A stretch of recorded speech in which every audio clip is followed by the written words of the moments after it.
Welcome to the Love, Sex, and Leadership podcast, where you can discover simple tantric teachings to embody your true power, awaken your soul's wisdom, and live an inspired life as a natural, intuitive, and heart-centered leader. So, welcome everyone to Love, Sex, and Leadership. I am in Boston right now, and I have two amazing guests coming from Colorado. So we're bringing a bit of the U.S. flavor to the show today, and very excited to bring Britton and Carolee Beckham, who have really an incredible story. They reached out to me probably a couple months back, and it's just been a matter of arranging our schedules and timings. But I was just observing what they're doing in the world and the journey they've come from really you could say the trenches and the difficulties of organized religion, from the Mormon religion, into sharing their magical story and the power that happens when two beings unite in a flavor of love and commitment and radical honesty, as they were just sharing as we did this intro. And I'm super excited to see where our conversation today goes, and very excited to have you both on the show today. Thank you. It's so good to be here, and exciting to share our story with another audience. Yeah, thanks for having us. Yeah, absolutely. So I'd love to just hear, briefly, you both came from kind of the um, deep down world of the Mormon church, and where you are now. I guess the first question I have is, like, when was the first point that you realized I want something else? Because I see so many people that are deeply in, whether it's in, being Mormon or being deep with the Catholic Church, or ways that the freedom of our being often gets shrunk down, and it's not all that recognized when you're inside the umbrella of one of these worlds. So what was that first point that came in your life, the first point of awakening, the first point of, okay, something else is out there? And I'd love for you to just bring the audience there, because that's the point that's always interesting to me. That's where, like, that radical shift or change happened. I'd love to hear a little bit more from that. Yeah, I would say for us, it was the moment we left the Mormon church that we made that decision. And because that shaped our entire paradigm, right? That didn't just shape our connection to the divine, it shaped everything about our life. It shaped how we were going to raise our kids, how we envisioned ourselves growing old together, um, all the possibilities of life. Everything was sort of wrapped up in that dogma and in that culture. And we had just done our first ever psilocybin journey together on Saturday, November 9th, 2019. And the following day was Sunday. And we had an incredible experience in the mushroom journey. And we can talk about that another time. But that next day we were at church, and we had sort of committed to it. We were sort of walking out of the church a little bit disinterested, not really going as much, about once every month.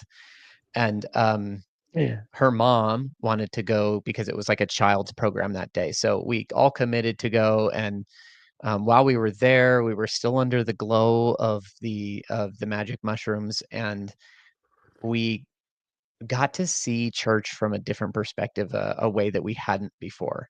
And what was clear to us was there was a massive amount of indoctrination happening to our little people, and to us, to us, in the way that it was manipulative. And so we looked at each other like 15 minutes into that meeting, and we kind of both had tuned into the of what we were seeing, and like what the reality was of this structure we'd been a part of for our entire life. And we were both like, we're done. And we walked out of there, and we never looked back. And it was like a moment of, wow, anything's possible now. So that was like a beautiful moment, that started off, I would say, in a big way, started off our journey. It wasn't what the catalyst that started our journey, but it was the first, like, super magical moment. Yeah, I'll speak to a little bit before that, how we even got to that point. We both were sixth generation Mormon.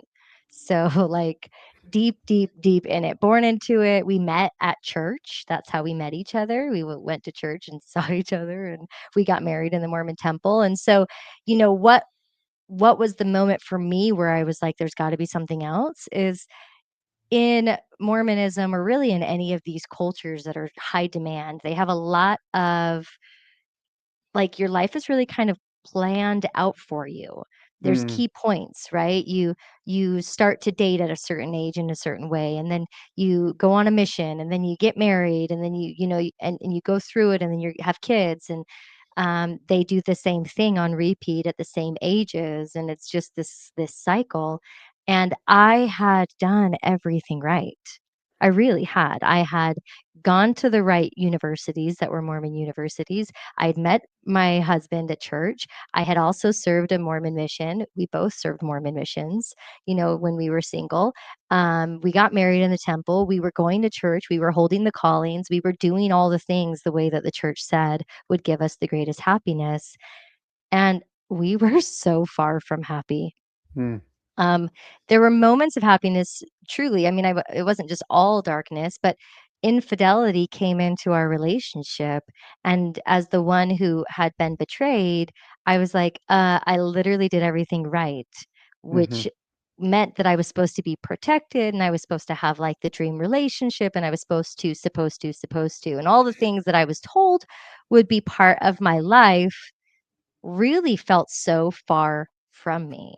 mm, And that's what led us on the journey to do deep healing work, to discover what emotional intelligence really was, to understand that we were completely enmeshed in codependency and not sovereign or free, or, like, there was so much resentment under the surface that we didn't even know how to name in our partnership and in the way we parented. And there was a lack of embodiment. Our sexual life was just not anywhere close to what it Very is now. lackluster. Yeah, it was just all of these things, and so I remember that day that Britton mentioned when we were in church and we had that kind of download that we were ready to, like, leave that life behind.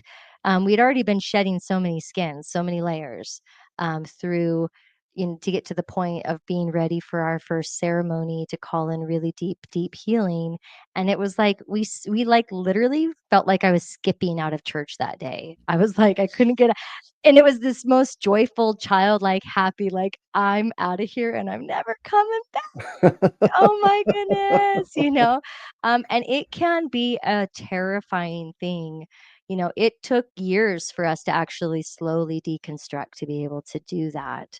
But yeah, that was like a whole new lease on life. amazing, amazing. Yeah, I mean, really, what I hear in that is a tremendous capacity to um, take the reality that's been kind of force fed to you and being to see beyond the veil, to see beyond Yeah. the world that you had kind of known and grown and understood to be your reality. And this is, something I often speak about in the groups and retreats I'm teaching, is like when we change our reality, everything changes. And it's like, and I love that actually there was a opening with through psilocybin, but that wasn't like the whole journey. That was just the opening that kind of released the veil to recognize, oh my God, like what world are we in? I'm curious, like, because obviously you had a lot of friends and connections and people like that were very like inside the veil still and underneath the umbrella of what you were doing. Like, what were some of their reactions, and probably still to this day, and how did you kind of navigate that with some level of like grace and ease? What were some of the challenges or celebrations of that as well? Yeah. Good Yeah, question. such a good question. And I think first of all, we didn't like immediately tell everyone that we had left. We just operated from our own perspective of like, okay, we're opening our minds to new things. What does that look like? Like we didn't just announce that we had left. But, it wasn't too long after when our local congregation, our bishop and stuff started picking up and reached out, and they started like, "Hey, what's going on?" And we're like, "Eh, we're done," and then so the neighborhood started finding out and all that because they're all part of our congregation. Where we lived, it was 98% Mormon, and so all of our neighbors were the ones that we went to church with. And so, yeah, and then we had family and so family didn't know for a little while, but as we did tell people, it became very difficult for many, including the neighborhood, including the community we were in. There are there are some family members that still struggle with the idea that I have left, that she has left, but our relationships have been sort of reset in a big way, and are getting they're sort of rebuilding. I think they're still in the rebuilding phase for some of the family. There definitely is actually still neighbors that think we went off our rocker, off the deep end. Yeah, neighbors from that neighborhood. We were visiting Utah just this last like March. March. And while we were there, we connected with a good friend, and she knew some of our old neighbors, and she said that she had seen one just recently, and they still thought we were off our rocker.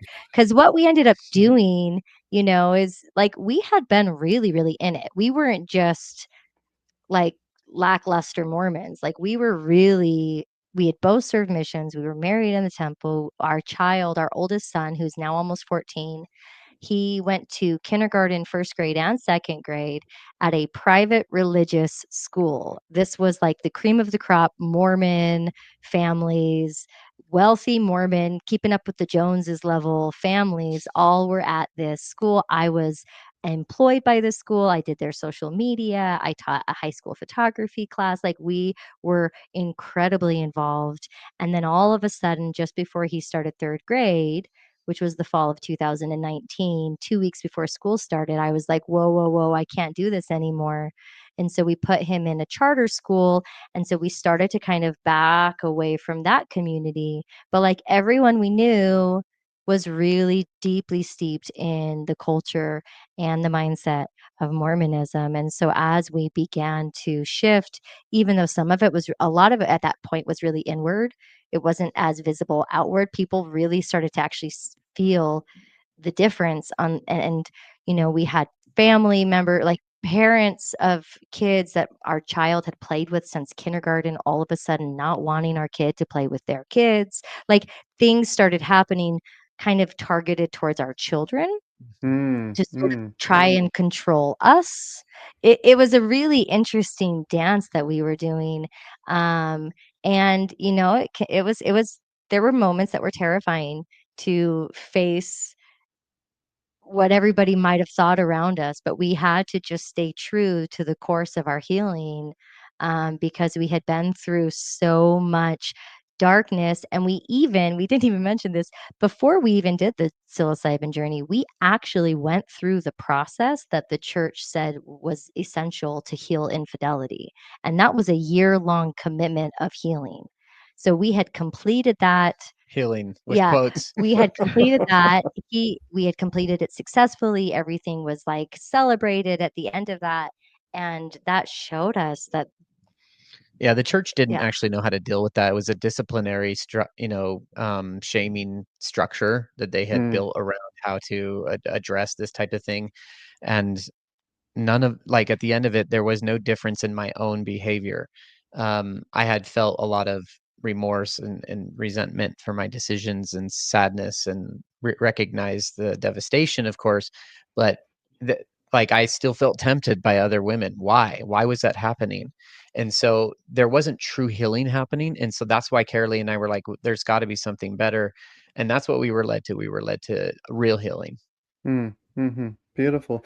And I guess a question, and this might be part of my own, lack of knowledge inside the Mormon church, but isn't there also a fair amount of like husbands often having multiple wives? So where's the line between infidelity and, having multiple If wives, and only. where does that intersect?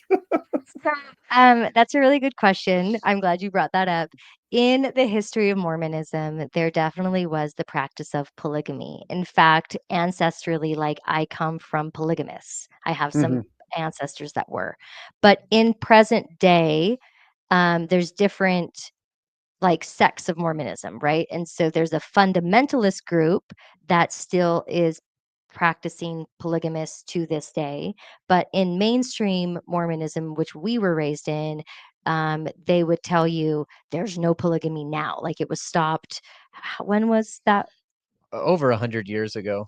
Yeah, so it's not something that was part of actually our upbringing. In fact, it was said to have been important, but, like, also stopped. Yeah, like if you practiced it in the mainstream religion, you would be excommunicated. Mhm, mhm. Gotcha, gotcha.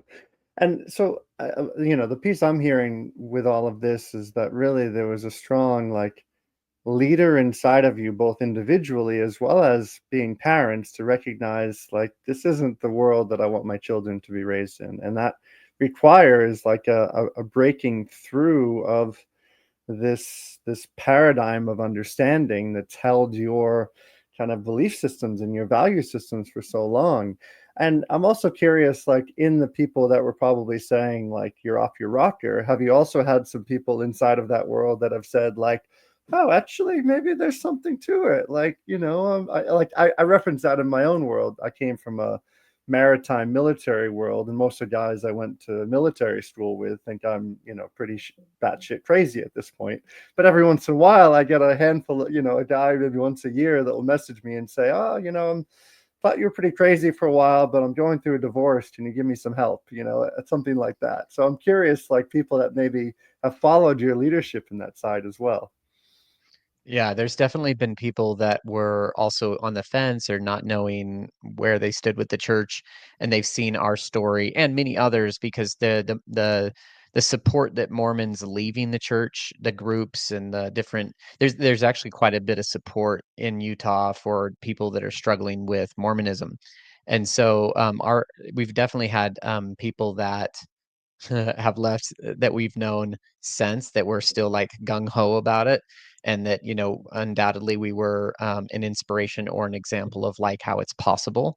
And Hmm. frankly, I still think that that's going to be a big part of our journey is to show that, like leaving Mormonism is not the end of the world like they tell you it is. They say, doubt your doubts before you doubt your fears or your faith. Sorry, doubt your doubts before you doubt your faith. And it's like, so they're basically telling you to um, doubt the inclinations of your own intellect, your intuition. So doubt your intuition before you doubt your beliefs that we've told you. And that is such a manipulative thing because it's not giving space for people to truly consider actually what's true for them. The church doesn't want you to. The church, in fact, any time that you're questioning or looking at material that would be considered quote anti-Mormon, then they would they would basically tell you that that's not good. Hey, like you need to stay away from that material. This is not how you build your relationship with God, etc. It's just a fear mongering religion really, and they don't even know it. It's not like they come out and they're like fear, fear, fear, but I think systems of control always have an inherent level of fear that they use to control the people that they sort of that their constituents. So yeah, it's an amazing thing. When we walked out, we realized over the next, couple of years of deconstruction that we were a part of a cult. Mm, mhm, mhm. And yeah, thank you for that, the clarity of that. And I'm curious now in kind of meeting the field of sacred sexuality and emotional intelligence, and I'm certainly people have told me that I'm part of things like that, and I kind of laugh because I know my own personal sovereignty. But I'm curious in leaving the quote cult world of being in as a Mormon, to then meeting the different sects and the vibes and the places inside sacred sexuality community. Where have you seen any kind of similarities or similar connection points between these?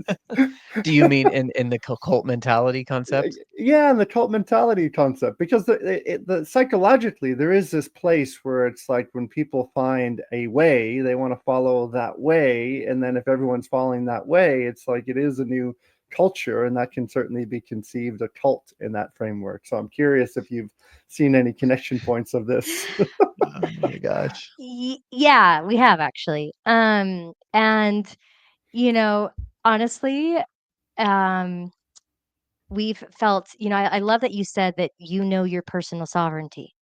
So that when somebody says that to you, you like know where you're at. And that's actually because we were raised in this mindset of somebody else had authority over us. Somebody else, if I had a sin, I needed to go tell my bishop.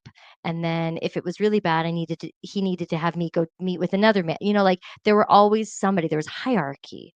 So we live in a space now where even in more open, sacred sexuality kind of culture, we have had experiences where people have tried to have hierarchy in it. And for us, our sovereignty in community, our sovereignty in self is so much a paramount that we are okay walking away from friendships and communities if anybody tries to have any kind of hierarchical order over us that we haven't consented to. See, consent's everything. And, when we get into like the kinky side of life, we really like BDSM kink, and there's ways in which you can have like consensual hierarchical kind of play and experiences, and that's one thing. But if I am not consenting to somebody being over me in that power dynamic, um yeah, we've seen it, and we've walked away from it with Mhm. hardly any kind of second look. Like it's so obvious to us. We're not going to go back to a dynamic where somebody has power over, power under, and everybody sort of follows the leader. Like we all get to be leaders now. Yeah, And and I think also what's interesting is, like, you think about the things like Wild Wild Country, like the documentary around Osho and, that whole community and many other types of communities that have been notorious for, being sort of sexual in nature and then having this, like, really bad shadow that comes up and destroys the whole community, and that the leader was manipulative and abusive and like, we get why that happens. We totally understand why that happens, but because we've been a part of, like, we know what that looks like from an experiential perspective, not a conceptual one, we can sniff it a mile away, and we just won't have any part of it. Like, our sovereignty is as you awaken into your sovereignty, and you realize that there is no authority outside of yourself. There's zero. And so for you to then continue to capitulate your own personal power to another is to be an enslavement. And in fact, that is the great this is the great shadow of humanity, is that we are all enslaved to each other through codependence, through micro enslavement, and we don't even know it. And I'm grateful, so grateful for my time in Mormonism, because it taught me so much about what it means to be oppressed by another person or by groups of people or by authority lines or by lies and deceit and all of that, that I just stand in my own truth now, no matter what. Oh, I think you muted yourself there, Aaron.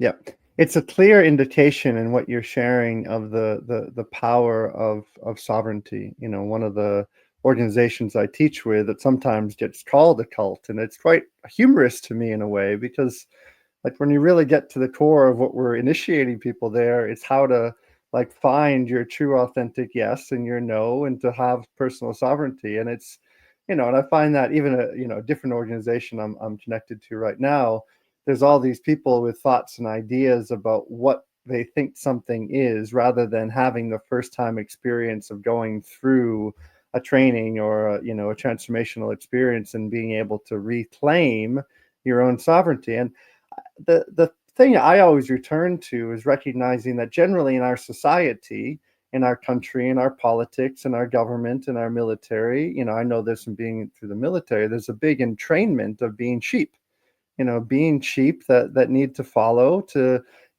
be a good citizen, and to pay our taxes, and to take care of things, and to, go by certain parameters. And in many ways, an empowered being that's sovereign, that's whole, that can, live and breathe inside of many different worlds, in some ways can feel like a threat, because there's almost too much choice. There's too much like, whoa, what we don't, they're unpredictable. Oh my God, we don't Mm, know what they're going to do.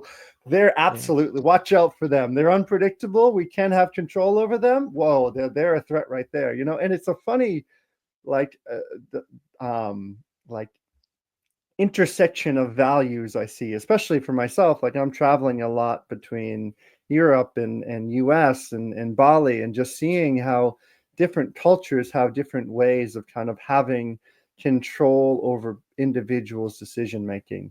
And the place I want to kind of go with this, and I'm curious to hear more of your perspective, is especially around this conversation of infidelity. And having had this indoctrination from the church, and now meeting the world of BDSM and sacred sexuality and polyamory. And I'm curious for both of you, like, where is your, choice as individuals and as a couple when it comes to, sharing intimacy with more than one? Like, where do you stand on that, and where do you notice your own indoctrination of what you're supposed to do and what is the way forward for you? I'm curious where that Wow. You're intersection you're meets. asking all the good questions in this podcast.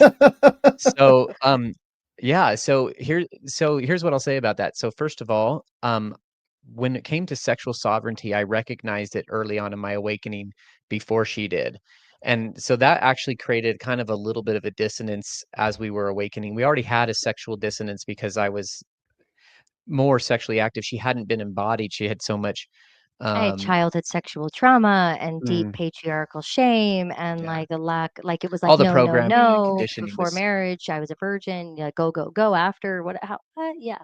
And while mhm, I came up in a similar situation that she did, I had sexual experiences in the church that were like, hand jobs and lots of making out and filling girls up and some sex, lots of sex. And it was always guilt laden, right? mm, So every time I did something, it was like immediately the come down was like, oh my God, I know God hates me and blah blah, all that horrible feeling that spiritually I felt dead. And after I left the church and I contemplated this subject for some time and I recognized that I'm my own authority, I realized that it was all about consent before I even had any training on consent and all of that. I just realized, oh, if two adults agree to anything, they can do whatever they want. It can be two men, two women, a whole bunch of people. It didn't matter. Um, she wasn't fully ready for that truth, but I recognized it and I was like, oh, damn, I need to experience my sexual sovereignty. And so that became a place of like where we healed and explored and tiptoed around and did some different things until we found ourselves at ISTA. And then that really awakened us even into this deep, deep, I would call sexual liberation. And from there, we continued to heal more and more. And now, where to answer your question, Aaron, like basically the way we see our relationship is that we feel so strongly committed to what we have built, what we have healed together. And that's why we are doing this podcast together, is everything that we're doing now in our life is a co-creation. We are mm, united, we are a divine union. And so in that way, we have chosen into each other. And I would say the best way we describe this answer when people ask this is we are emotionally monogamous, mm, so that we completely are infidelity with each other emotionally. We are not seeking for additional emotional support outside of the relationship.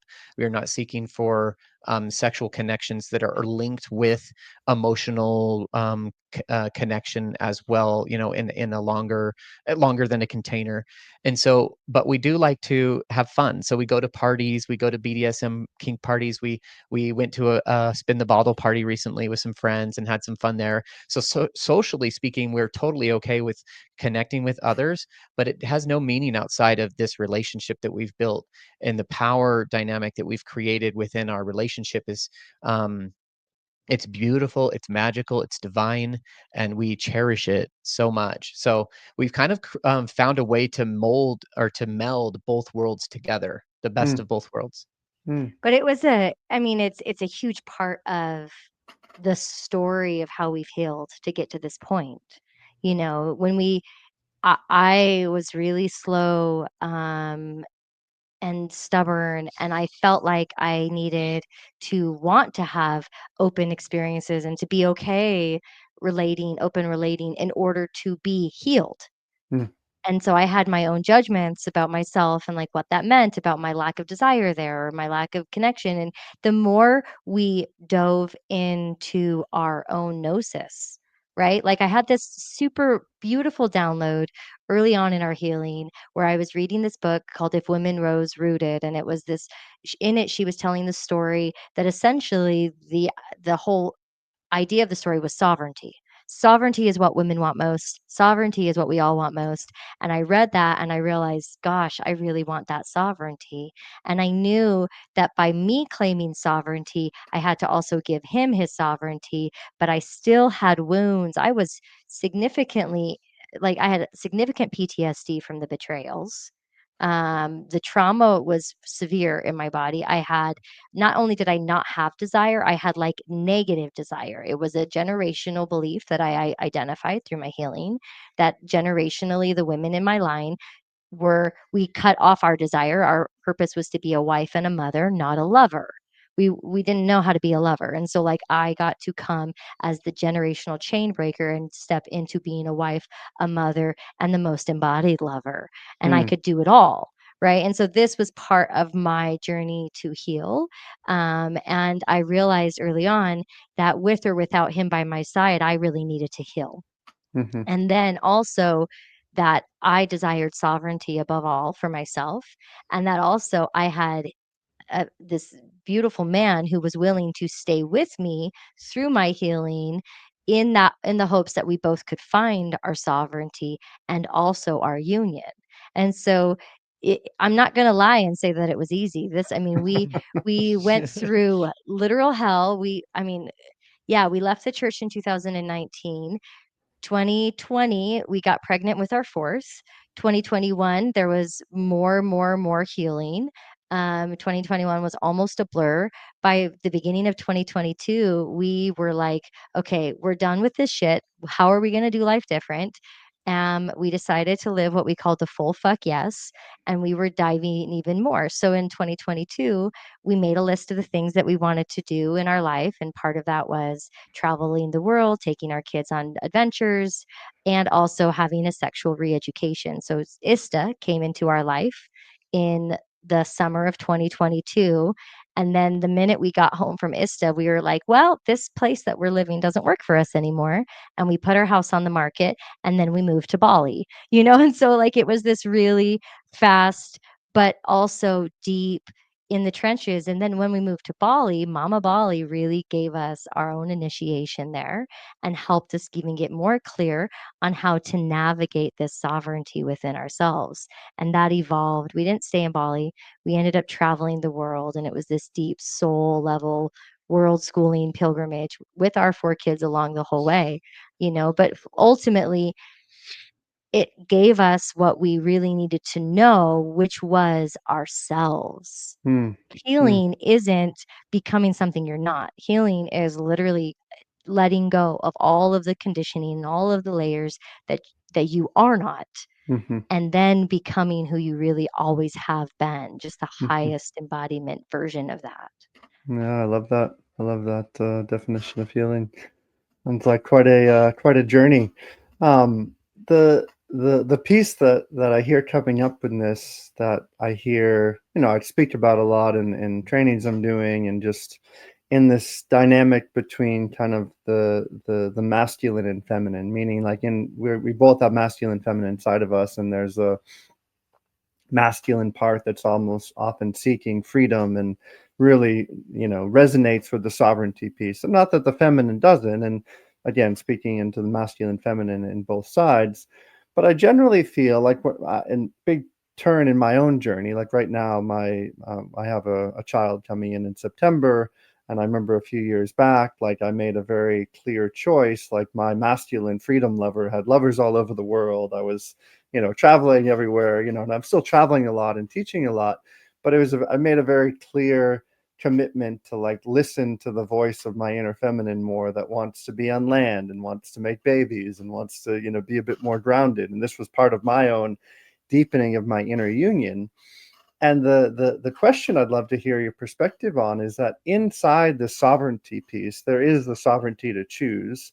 And then there's also the sovereignty and the depth of relating that happens with two, that recognizes, yeah, there's a freedom loving part of us, and there's a part of us that's kind of longing for commitment and longs to be chosen and longs to be like, no, I don't want to share my intimacy with someone else. And I see both sides to it. Like I've had, my current partnership, we're, more monogamous, we're not sharing intimacy with others. And that's very much a choice that we're both coming from. When we met, we were both in open relationships, and it was just like a coming together in that way. And that really feels in alignment. So I'd love to hear your perspectives on where this like freedom loving masculine part meets the feminine longing to be chosen, and how you feel like these intersect to have this sacred union you're speaking about? Because I feel if those aspects aren't really dealt with and met and handled, then it often creates a lot of challenge in relationship where some parts of people aren't feeling like they're here in it completely. And that leads to divorce, and they feel like they're not being seen because they can't be in their freedom, or they're not being chosen. And where has this sovereignty met the longing to be chosen as well as the longing to be free? Yeah, another good question. And I would say, like it there's no simple answer for well, every answer is going to be unique for people here. Hmm. And I think this is where, like we would quickly caution, hey, we've figured out what works for us Hmm. through our own unique soul blueprints and harmony and desires, right? Not every couple is going to feel the exact same. You might, and you're in a different place because you've had more sovereignty and now you're looking for this, like everybody has different life experience.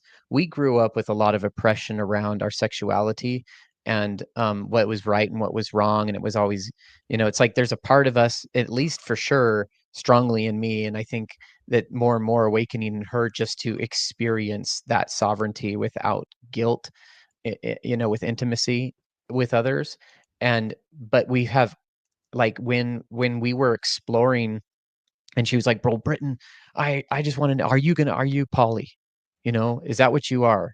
And I was like, you know, "Are you going to give me the freedom to be poly?" And she finally did, and it was that moment that I was able to really truly understand and look inward that I had no desire for it.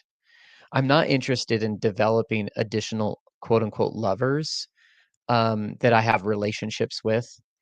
And so we are like so committed to each other and to our family and to our what we call a merged timeline, like we've collapsed our timelines into one. And so we've really become this union, this soul, the we is now our life. And but we do recognize that we are two individuals as well.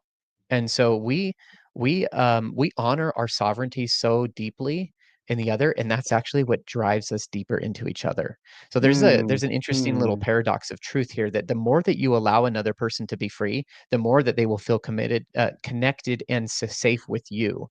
And so through that safety and connection that we've built, we've actually found stronger commitment, and we've found deeper and deeper levels of bliss and love making, and presence, and all of the good things that happen when you're totally free with another. And so, the masculine feminine part that you kind of ask about, I think that those energies, we have to honor that not everyone is pre-incarnatively configured to be the same type of person in this life, and that their life path will always take them down other ways. I will say that a lot of the spiritual material that I've read leads to the concept of union being a very powerful vehicle for ascension.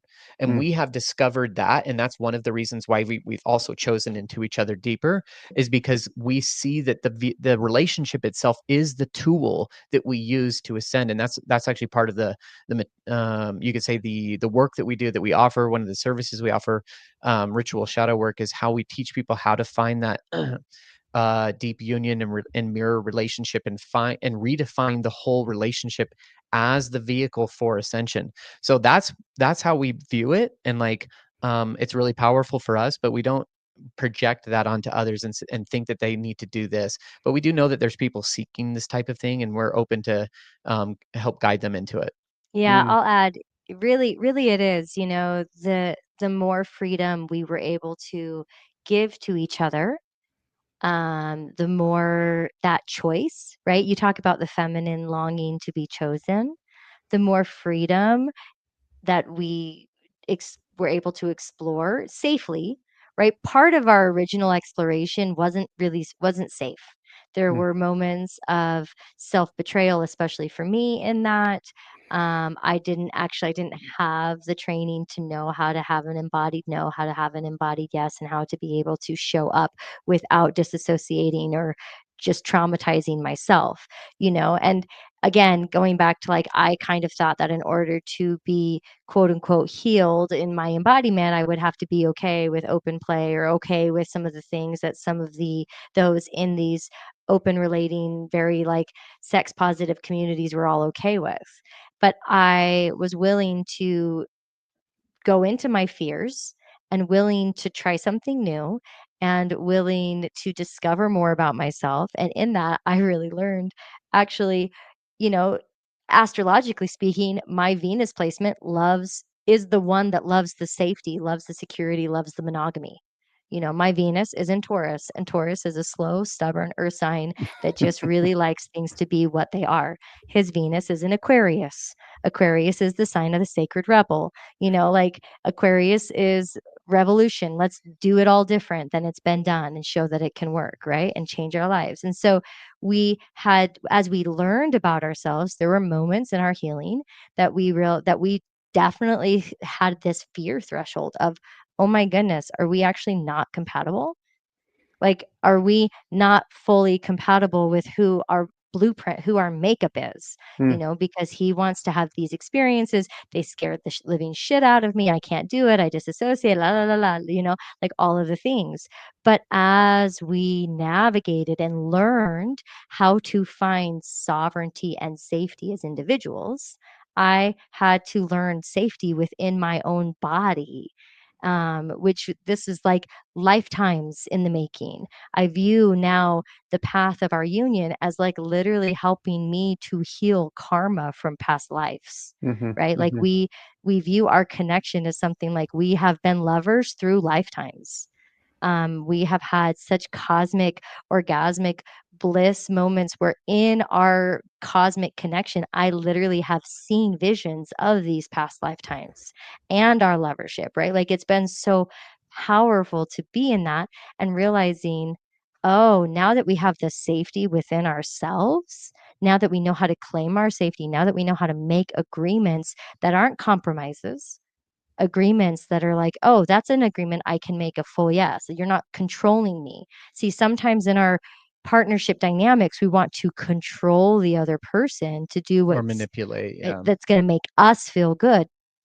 And there were definitely moments of that, but we really were doing the work to heal and to understand and to embody, to the point now where we've emerged into this beautiful space where we have this freedom within ourselves. And I have to say, I mean, when your partner is unfaithful, like mine was, and does it more than once. I mean, people say once a cheater, always a cheater. In our case, that was the case. There were multiple incidences of infidelity over like a 10, 11, 12-year period of our relationship.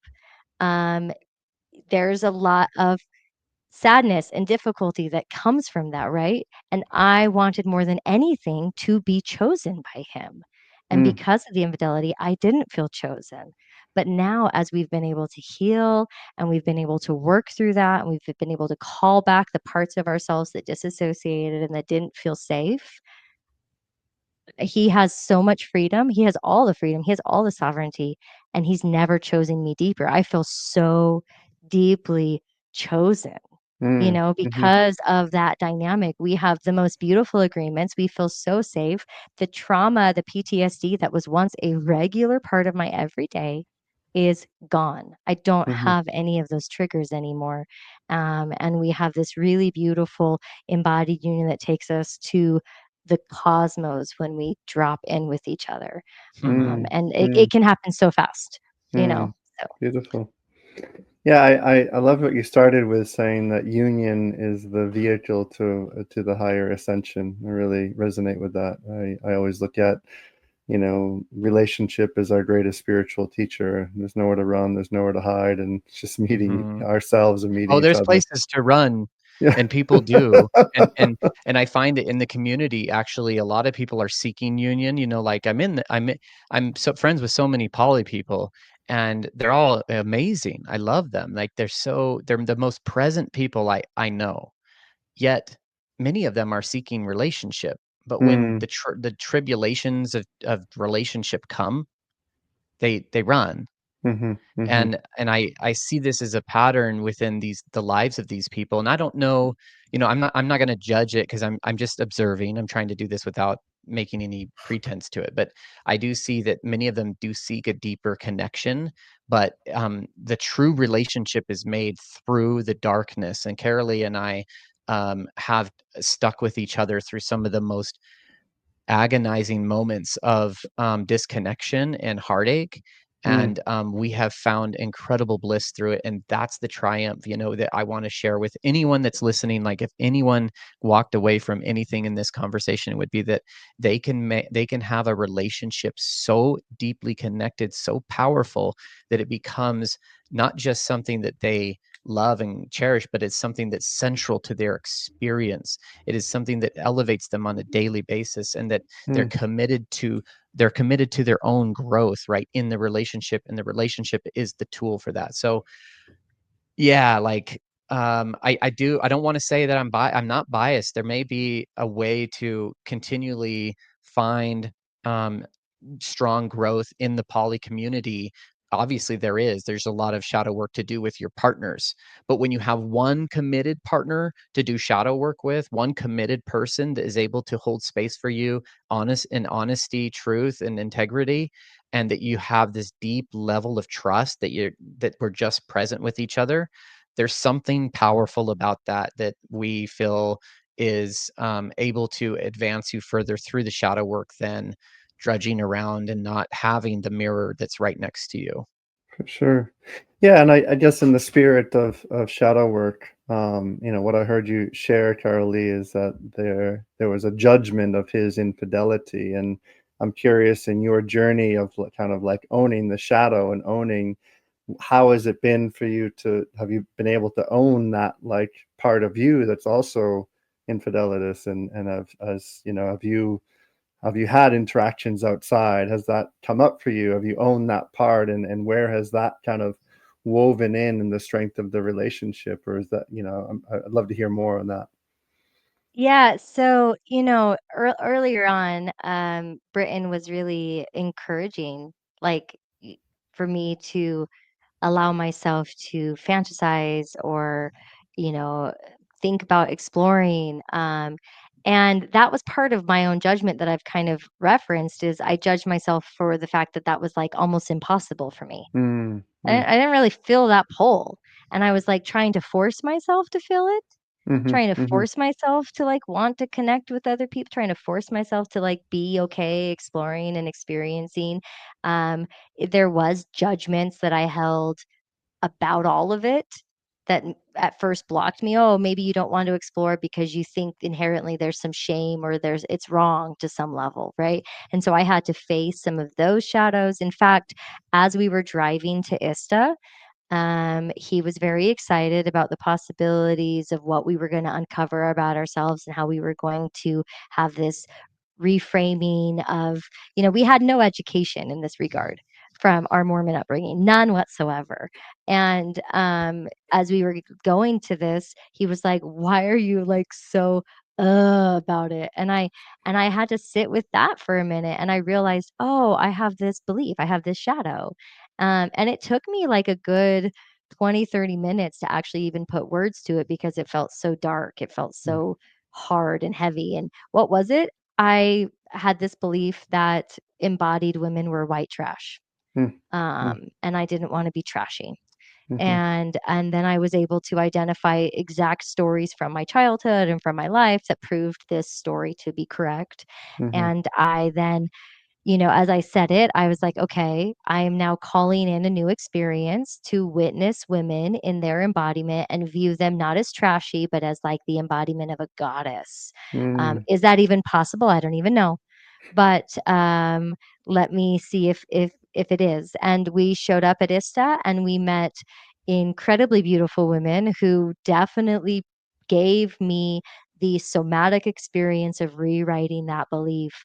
I mm, now knew women who were embodied, who were everything but white trash, right? They were not trashy at all.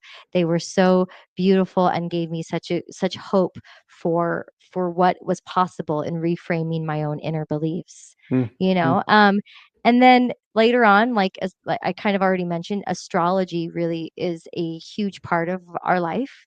It is something that came to me and has really been an anchor for me. And it was when I really sat with my unique blueprint. Where was the whole constellation of the stars at the moment of my birth, and what does that Mm, say about me as a human in this existence? And I looked at that and I was like, oh, my Chiron, that's the wounded healer aspect, is actually conjunct my Venus. mm, It's in the exact place, Venus, beauty, art, love, and money. And that's in Taurus, the sign that's kind of slow and really loves monogamy. So even to this day, I love BDSM. I love kink. I had a great time at the Spin the Bottle party. I can totally drop in the present moment in a container with other people. I do require some very clear conversations before we set those kind of containers. Um, and I can be entirely present in that moment. mm, I've been able to find where my yes is and find a lot of safety and a lot of pleasure and a lot of, openness. But I've also been able to completely accept that the idea of having like a personal connection with somebody else, the idea of playing it's just not my baseline. It's not part of my own internal makeup, and I'm okay with that too, mhm, right? For the mhm, longest time, I wasn't okay with it. I was like, I'm mhm. trying to change. I'm trying to be more open. Why am I not thinking about these things? Why am I not wanting this? And I've realized it's just because it's not me. But I Mhm, really love to, I'm a photographer. That's what I got my fine art degree in photography when I went to university, and I've had exhibits worldwide or publishing worldwide exhibits, and all these different things. And one of the things I love to photograph is eros. mm, I mm, love to document. I love to do boudoir, erotic photo shoots. I love to be photographed in an erotic way. I really loved to be seen. We're mm, a bit of an exhibitionist. We have this erotic artistry that we do. And so I guess the answer is I've found where eros is alive for me in a very playful way, mm. and it feels really, really freeing. It feels really, really good, and I can be in all of these spaces without any of the judgments that I used to have. I used to have so many judgments that Mm, blocked me, and it's really beautiful to be free of that kind of judgment of others and of community. amazing, amazing. Good work. Last question I have, just because you are parents of four, yeah? Yeah. How old is your oldest? He will be 14 in August. 14. So, as stepping into fatherhood myself and working with a lot of, moms and dads through the years, this conversation of the best ways of like integrating and having healthy conversations around sexuality, and really to bring it into a way that doesn't put the shame and doesn't put the stigmas and make them do 20 retreats when they're 30 years old to redo all of their stuff that happened when they were young. So I'm Yeah. curious, from as parents of four children, what, especially for parents that are listening, and including myself, like, I mean, I have ideas of how I will have these conversations and bring it in healthy, clear ways. My ex-partner, I was very involved as a stepfather to her two kids, and so it's been alive in my field. But I'm always curious, in especially from your own journey coming from the church and where you've been, like, what do you feel is going to work best, and what is working best to be able to destigmatize a lot of the issues and challenges that young kids get shown around sexuality, because there isn't a healthy conversation around it. But I'd love to hear some thoughts from your side on this. Um, I'll go first. So I think that the first thing is, one, we don't shame anything around it, right? Like, there's all of it's okay, even pornography. Like, we don't shame anything. Um, because as soon as you create the resistance around something, then it becomes more enticing anyway. Like, Mm, that was what the great lesson I learned in Mormonism was, anything that the Mormon church told me not to do, I automatically wanted to do it.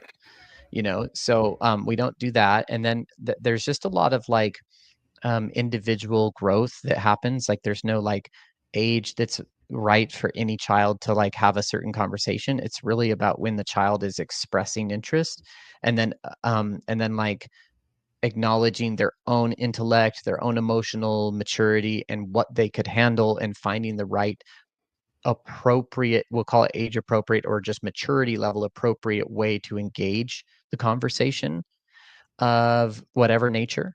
And so like we have, we have 4 kids, and our most embodied child is our 4-year-old. I mean, she just runs around naked everywhere. She just loves her body. She has no problem with it. She's the culmination of our healing. And it's beautiful to witness her. And I love that my children are they're so understanding of all of this, and they're so appropriate with each other. My 14-year-old, I'm struggling.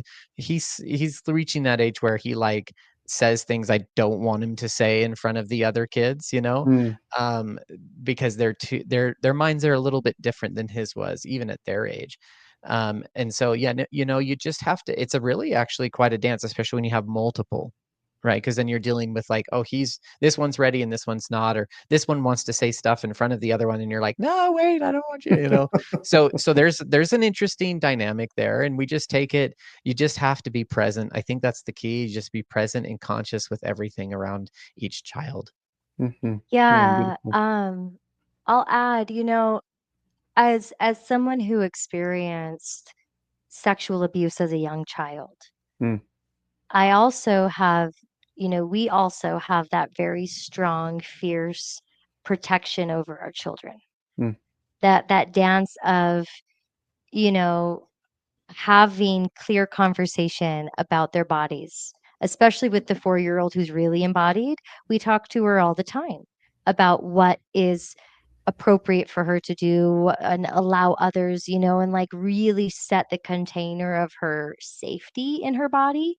mm, Um, because, that's really, really important. We live at a time where unfortunately, I mean, the abuse that I suffered was from a family member, mhm, mhm, somebody who was supposedly safe, like in my cousin's house, like where I was supposed to be safe, right? So mhm, and as we do the work to heal, we as adults become more safe anchors where we really protect children as we also are embodied. There's a way to have both.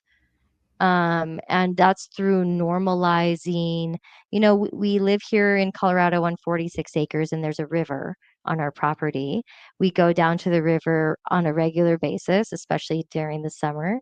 And we will be nude at the river. Like nudity as around our children is really normalized. It's not sexualized. It's very normal. We'll mhm, have friends come over that have the same vibration, and we'll all be there together at the river, and our children will be playing. And again, it's very safe, and we're very open, and we have clear conversations about boundaries and bodies and safety. And then also, like, with our teenager, conversations that don't have shame. I tell him all the time, trust is the most important thing to me. I want to be able to trust you.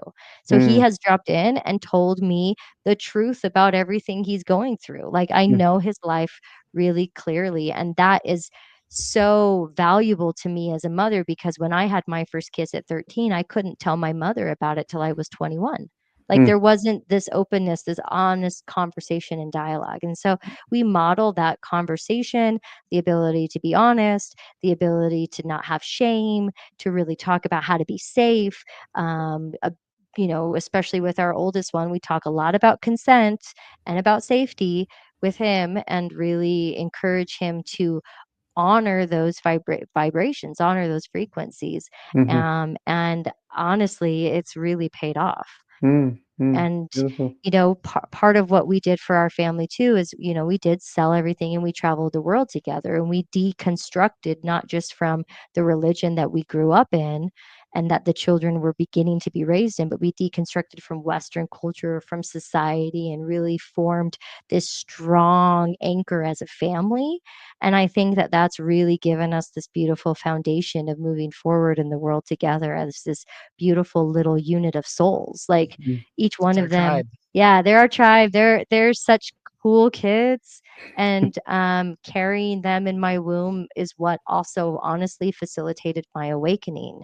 I couldn't hold these higher beings of this beautiful frequency and not have my own frequency want to shift to be better for them, and be able to raise them. Amazing.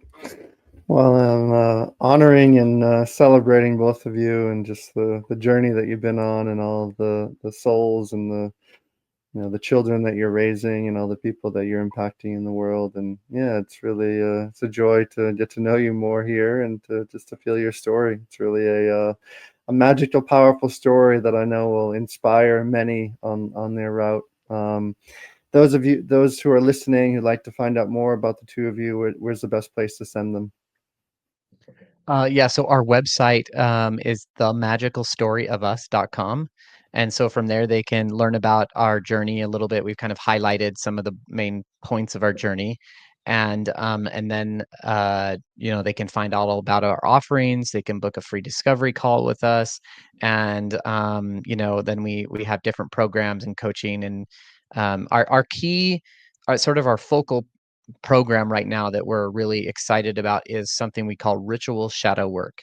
And it's the culmination of bringing in astrology and using the moon's lunar cycle that illuminates our shadows and brings up the shadows that we're working on. So we use that moon phase to guide the shadow work, and we guide people using their own blueprint of their astrological blueprint and then help them through that. So we do coaching and embodiment work, and ritual through that particular container that we have. We have other containers and just coaching containers and other relating containers. We even have Astrological readings. we have a container that's designed around infidelity, like reframing, helping couples, heal that and transcend it and reframe it so that it becomes a powerful tool for them instead of something that was that can be a drag for decades. Like we know that affects a big part of the population, Aaron. Like there's so many people that probably 40 to 50% in the United States, and then it's I think over it's higher. 50% in Europe that actually have this in their relationship. It's not an uncommon thing. We just don't talk about it enough in our society. So Carolee and I are here to break that mold too. Amazing. Well, thank you for your work, and look forward to when we get to meet in person at some point along the way. Yes. Yeah, hopefully soon. Yeah, looking to actually do one of my men's retreats out in Colorado this next year. So just in conversation with an organizer right now to come out Oh, that way. great. So I'll Well, let hit you me know up. for Let me sure. know. For sure. Thank you all for tuning in. If you have questions, if you have comments, you've been watching it live, as well as this will be the podcast version of Love, Sex, and Leadership. Thank you very much to our two amazing guests. And please like or subscribe, and I'd love to see you on the next one. Have a beautiful day, everyone. Thank you.